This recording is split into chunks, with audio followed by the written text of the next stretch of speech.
ओम साई श्री साई जय जय साई। आजिर साई संदेश रे बाबा कहउछंती मोर प्रिय संतान मालिक सबू देखुची, किए भल आउ किए खराब। संसार रे कौन सबू चली, किए सत कहूची आउ किए मिछ कहूची।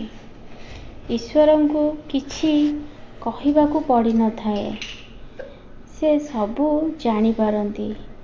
ईश्वर उपरे जी श्रद्धा और विश्वास रखी थाए, ईश्वर ताहार केबे भी अमंगल हेबाकू दियंतिनी, केबे भी अनिष्ट करंतिनी। किंतु मनीषर बुझिबा भूल। जेतेबेले ता जीवन रे दुख आसे, से ईश्वर को गाली करे और सबु बेले कहे जे तुम पाई आज मोर एमिति परिस्थिति आसी जाइछि। मु सबु बेले पूजा पाठ करुछि, तुमको डाकुछि। तुमे जदि सतरे अछ ताहले ए दिन कौन पाई आसीछि। ईश्वर केबे काहाकू दुख दियंतिनी।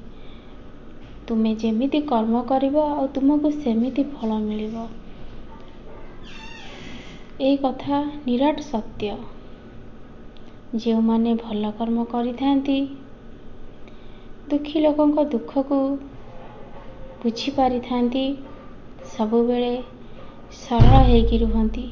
जे 10टा कथा कहिले भी पदे कथा ता पाटिरु बाहरी न थाए, सबु सही जाउ थाए।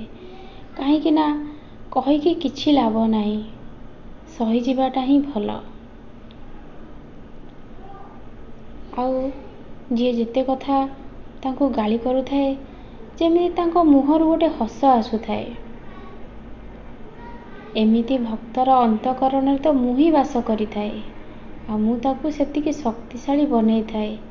सेति लागि तो ये कष्टेर भी मो भक्त हसु थाए। तांको जीवन रे बहुत जल्दी सबु किछि ठीक हे जिवो। मु सबु किछि ठीक करि देबी। तुमे चिंता करनी मोर संतान, तुमर भाग्य बहुत जल्दी खोली जिवो। आउ तुमे जीवन रे बहुत किछि कार्य करिवो। आ जो माने दुख रे आ कष्ट रे अछंती तांको तुमे सहाय्य करिवो। मु सबु बेले तुम सहित अछि, तुमे चिंता करनी। मो आशीर्वाद सबु बेले तुम ऊपर अछि।